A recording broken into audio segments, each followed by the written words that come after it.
Hi, we're talking about Your Money Matters on NDTV Profit, and my name is Alex Matthew. This show gets you answers to all of your personal finance queries, and today I'd like to talk to you about returns. If you're using an application to invest, then you've probably seen the returns that your portfolio has generated in either green or red. Of course, if it's red, it's losses, but then hopefully you're experiencing a sizable amount of gains. But that's described in green, and you see something called XIRR. And for those of you that are wondering what this is, it's not a simple calculation of your return. It's actually the Excel formula that talks about internal rate of return. Now, I don't want to scare you away, but I will tell you that we're going to talk about the internal rate of return, we're going to talk about rolling returns, and we're going to talk about point-to-point returns so that you can make sense of your portfolio. And also, when you study the various schemes that are out there for you to invest in, you can understand the best parameters to look at to decide before you invest in any of them. Join me to talk about all of this is Prableen Bajpai, who's the founder of FinFix Research and Analytics. Prableen, thanks so much for taking the time and for agreeing to do this. It's going to be educational for all of us, I'm sure. So let's first start talking about, if you don't mind, let's talk about internal rate of return, because I think a lot of people look at it and they don't necessarily understand what it means. Can you explain what it is? Sure. So, Alex, there are definitely different parameters which we use for calculating the returns for mutual funds. And I think choosing the right parameter is very important because, so that we omit all kinds of bias which is there while taking our investment decisions. So internal rate of return, or the extended internal rate of return, is basically a formula which takes into account periodic transactions as well. So majority of the other returns, which we'll subsequently discuss, give us a point-to-point sort of a return, or gauge the returns on the basis of where do you start and then where do you stop, and they do not cover the journey. So it's really important that we use a parameter which covers the journey, because there will be different transactions. For example, an SIP going into your account every month, there may be a periodic withdrawal. So this XIRR takes into account all of those transactions and then gives us the compounded return overall for the return journey. So it is one of the best methods to calculate or to gauge your investments, especially SIPs, because they are not having the same, every SIP will have a different lifespan. For example, over a 10-year period, if you're doing an SIP, some SIPs will have a lifespan of 3 years, some will have a lifespan of 9 years. So it calculates each and every point, the compounded return, and then gives us the consolidated picture for all of those transactions. It can also include lump sums which were added during your investment journey, as well as will take into account any redemptions which were done. So it's a holistic picture. And I think one of the good measures while choosing which fund you want to invest into, but of course not the sole parameter. So just to, and just to elucidate this point, and I'm sure you have live examples, I want to throw out a hypothetical example at this point, right? So because you had the broader market indices, and here I'm talking about the mid cap 150 and the small cap 250, which in the start of the year fell by 20%, and then they recovered by 20%. So if you had a lump sum investment that you made in January of this year, then chances are that that has not grown by very much. It must be more or less where it was at the start of the year. If, however, you had an SIP, then your XIRR in that situation, or your internal rate of return, would be different, because you have installments that are coming every month, and you capture both the downside as well as the upside. Is that the right way to look at it? Actually, Alex, honestly here, because we are looking at compounded returns for all these different time periods. More than a year. Yes. And in fact, Alex, even after a year, sometimes it's not a, it can give us slightly higher or inflated numbers, basically. So I would say after 1.5, 2 years is when the XIRR starts to look more stabilized. And I think that is when investors should be focusing on it, not less than 1 year period. Okay, so then let me change the hypothetical, right? So assume that you had a lump sum investment that you put at the start of 2023, and we're now in 2025, mid 2025. And then you didn't do anything to that, but then midway through you started an SIP, you pulled some money out. It takes into account all of those transactions that you've done and Yes. gives you a blended amount. So in a situation, your original investment must have given you 10%, but in between, with the markets going up and down, you could actually have gotten a 12 or 13% XIRR as well. Is that fair? Absolutely, absolutely, Alex. So basically, it's the compounded return for every transaction that we are making. So it will take into account the timing and the amount of cash flows which are added or redeemed. It will reflect the actual returns experienced by the investor. That is the most important thing. When you're calculating your XIRR, and it is your own investment, for example, you have an investment, let's say in a FlexiCap fund, and you've held it for a 5-year period. Your returns will look different from any other person's 5-year returns for the same scheme, because his investment period may be different from yours, right? It can be starting from 18, let's say, till 23. For me, it may be starting from 2020 to 25. So XIRR is an amazing tool for knowing your own returns and making that comparison within your own portfolio, how your different schemes are doing, rather than comparing exactly different schemes. Of course, different schemes will also, over a same time period, give you an estimate how the returns look. But it's an excellent tool for gauging your own investment journey. And funnily enough, Prableen, and people have studied this as well, the difference between having an SIP on the 5th of the month versus the 25th of the month, does that throw up a difference in the XIRR? At all? And there's not a dramatic difference, let's point that out. But you've identified a few schemes to talk about, and can you tell us about them? Yes. So, there are 4 different measures, Alex, which we'll be discussing. So in terms of XIRR, if you're looking at, and let's pick the 5-year returns. So I've taken 4 FlexiCap funds, HDFC, Motilal, Parag Parikh, and SBI. So on a 5-year basis, the scheme which tops is HDFC FlexiCap with about 24.98% returns, and the lowest is 14.83 by SBI. So of course, within the same category, it is giving us an estimate on how the 5-year SIP returns look. 10-year returns are slightly different. HDFC becomes number 2. Parag Parikh goes to number 1, which was number 3 on a 5-year basis, and Motilal Oswal FlexiCap comes at number 3.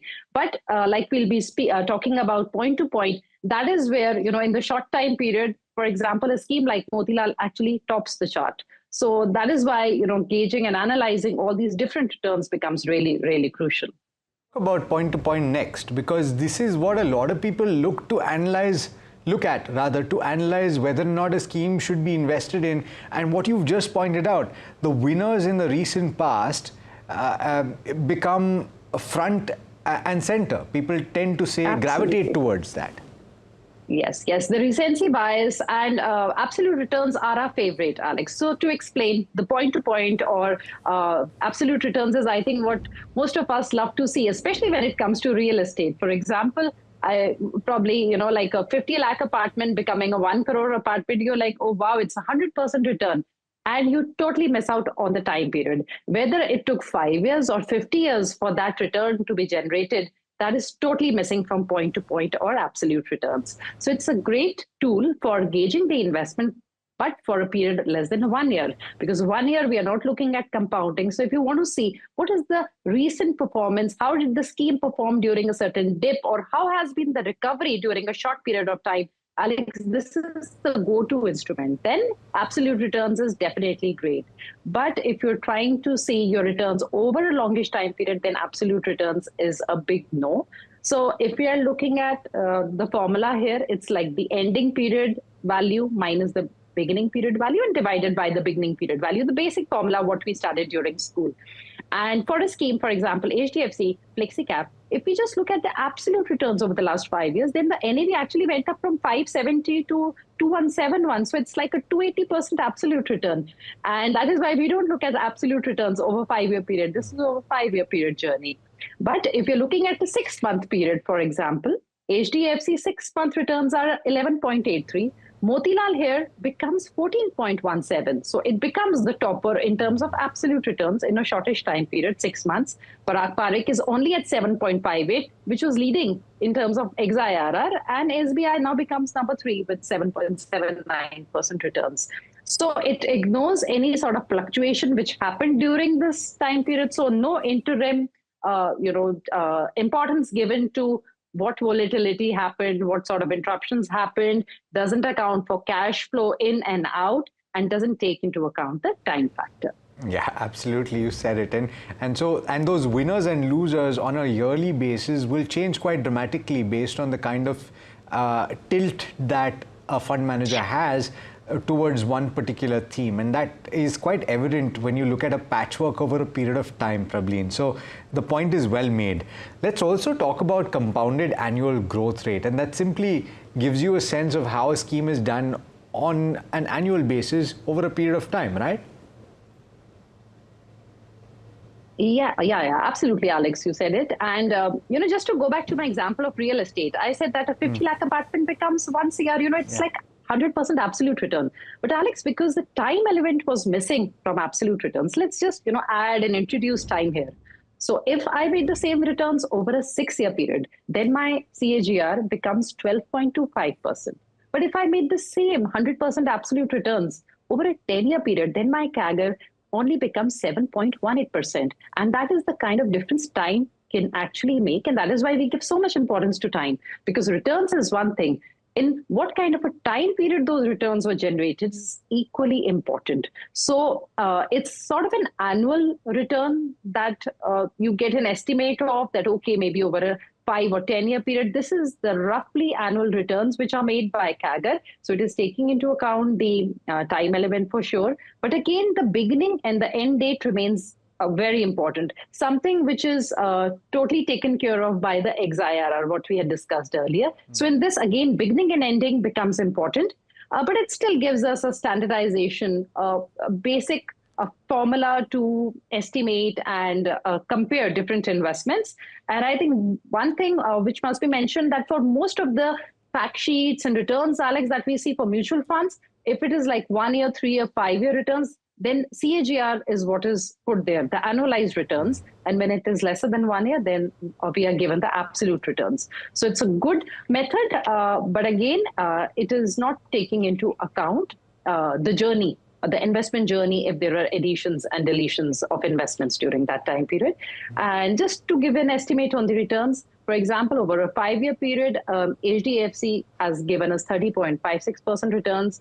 SBI has given us 20.96. Over a 10-year period, when we are again, because here the returns are again dependent on the beginning and the ending period, HDFC becomes 16.74, SBI becomes 14.3, Motilal becomes 14.82. But it is one of the important ways to calculate and takes into account time and compounding, and good for generally having an estimate of returns of more than 1 year. I find this very interesting. So if we can, at this point, I want to pull up both the CAGR returns for a 5-year period as well as the XIRR, or the internal rate of return for that 5-year period, and take a look at the differences here.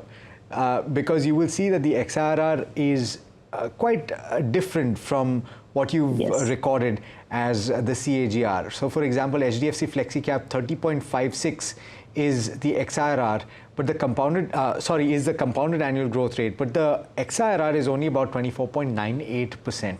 So bear in mind that there can be a difference in your own experience of your investment and what you see when you look at a snapshot of the performance of a particular scheme. Now, the last bit, which is, I think, the most important when you're talking about the long-term performance, Prableen, of a particular scheme, and it's not always available, and this is rolling returns. And I want to spend a decent amount of time to talk about this, because this, in my opinion, is an extremely important parameter to look at if you have to judge the ongoing performance of a mutual fund scheme. Is that the right interpretation? Absolutely, Alex. I think if you need to compare and see how the fund manager has performed and what sort of consistency the scheme has given over a long time period, I think rolling return is the go-to method. And that is what needs to be checked by investors whenever you are making a decision for adding a particular category, a scheme in your portfolio. So definitely. And this is why, because a rolling period is a way to evaluate the consistency of an investment over a time period that we choose. And it measures the different overlapping period as well. So it takes into account, it is not one specific date in isolation, which is taken for the beginning period and the ending period. So there is no luck factor here. So it's not like that, okay, maybe the scheme's NAV just went up by, let's say, a certain percentage on a certain day, and then the returns are looking better, or vice versa, because it is giving us a time period, long time period, and over that we are really covering the returns for every single day. So within rolling returns, Alex, the definition is that a rolling return is a way to evaluate the consistency of an investment, right? Over a time period by measuring the returns over these overlapping time periods rather than just a single, let's say, start date and end date. And here what we do is that we define the window. So in our example, let's say we want to see how these schemes have performed over a 10-year period. So the time period will be 14th of, because till, till 15th of July. So let's start with 15th of July, 2015, going up till 14th, 15th of July, 2025, the recent data what we get. Over this 10-year period, if we decide we need to check the returns over a 3-year rolling window, then we will start from seeing 14th July 2015, what was the NAV, and then we go, jump 3 years and we go to 14th July 2018 and we calculate the CAGR. Then again, we calculate the returns for 15th of July 2018, 15, and go to 15th of July 2018. So we are moving on a, just one day at a time, and we are calculating all those returns, and then we sort of put it together. And what we get is the average return then over this time period. So there is no chance that a particular day or is missed, or a certain event can actually make a difference to the returns. So it is like no luck factor here. It's almost taking like literally a road roller and just flattening the returns out. I like that. And it is one of the best ways to give you an estimate. So, but before you get further, I do want to drive home why this is important, Prableen, because we've all experienced it. A lot of people have experienced this. In, I want to say, March, April of 2020, when you had that very, very big dramatic drop in the equity markets, when the Nifty 50 went to just above 7,000. And if you had invested at that low point of 2020, just in the Nifty 50, and within the span of just 2 years or 1.5 years, yes, you would have made absolutely stupendous results and beaten any fund manager hollow just by investing in the index, which yes, is not necessarily a great, report card for the performance of your investment strategy. Would you agree, Prableen? Absolutely, absolutely, Alex, because there is such an element of luck there. Yeah. You were lucky to have invested on the 23rd or 24th of March 2020. And we got this opportunity where markets were actually, Nifty at that time was down by almost 38%. So that worked in your favor. But if today I have to invest and see that where should I invest, again, picking the example of our flexi caps, then it is better that we don't get swayed by what has happened in the recent past and see the actual journey of that fund over this long time period where the returns have been flattened out, irrespective of whether it was the COVID fall or any other crisis which happened earlier. So it really tells you how the scheme over a longish time period has performed, and that definitely remains the better measure. So no scope for luck. And Alex, the returns here actually tell us that, for example, I'll have to take Motilal as the example here, because the short time period returns there look really good, the absolute returns over the 6-month and the 9-year period. But over a rolling period, of 3 years over a 10-year period, or 2-year rolling over a 5-year period, the returns are the fourth amongst these 4 schemes. So the returns are not, again, the scheme is not topping there. So it tells you that, okay, maybe that the scheme has really done well in the recent past, but that has not been the case over this 5 or 10-year period with consistency. So a couple of points here, though. Why 3-year rolling? why not 5-year rolling, and why not any other time period? Why is 3 years preferred, Prableen? And I know that a lot of analysts, a lot of advisors look at the 3-year rolling period. So I think, Alex, the idea is to, so I've given you two actually. Okay. I've given you, when we're looking at a shorter time period, let's say a 5-year period, then we are taking a 2-year window. Okay, got because if you're taking a 3-year window, then we'll get very little data points. Sure. Because from 2025, when we have to see a 3-year rolling, then, the last data that I'm actually calculating is from 22 to 25. And we're not able to take anything further than that. So I think 3-year over a 10-year period gives us, a relatively recent data to capture. So for example, if I'm taking a 3-year window, I am also calculating from 2015 to 18, then 16 to 19, like that. And so I still have 2022 to 2025. So I think 3 years for equities is a good time period where we can see some returns, even if there has been a harsh fall in the markets. And if there have been, great returns in the past, then maybe again, it is a time when the returns may have moderated. So I think 3 years can capture that rise and fall to some extent. Of course, 5 years, even better. But then we don't have enough data points. Yeah. And for a lot of schemes, we don't have that sort of a lifespan.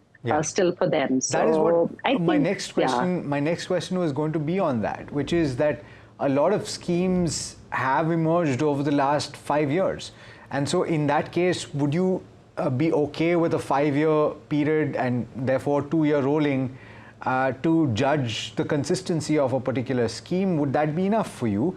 And what do you do when there is no such data? Is that the reason why you, as an advisor, would be more cautious about a relatively new scheme, about a relatively new strategy, particularly if you're not familiar with the way that a fund manager has managed a fund?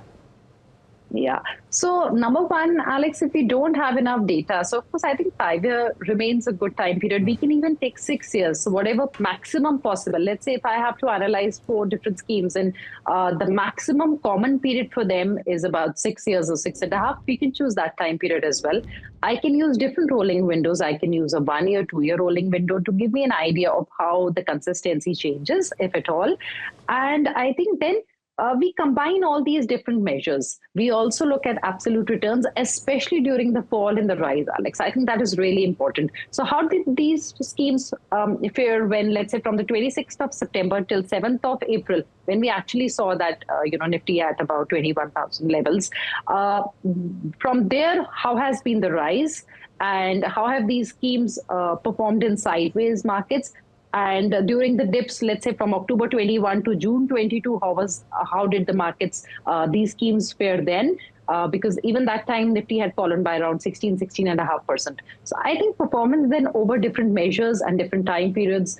And if in case we don't have enough data for the particular scheme, maybe looking at how the fund manager has performed different schemes, other schemes where he or she has been managing the returns for a longer time period, that can also give you an idea. It's almost like if you have to visit Hayat, and Hayat in a new city, it's a new, let's say, hotel in the city, but still know how Hayat is, operating in other cities, for example. So you can still get an idea of how services would be over there. Good example, good example.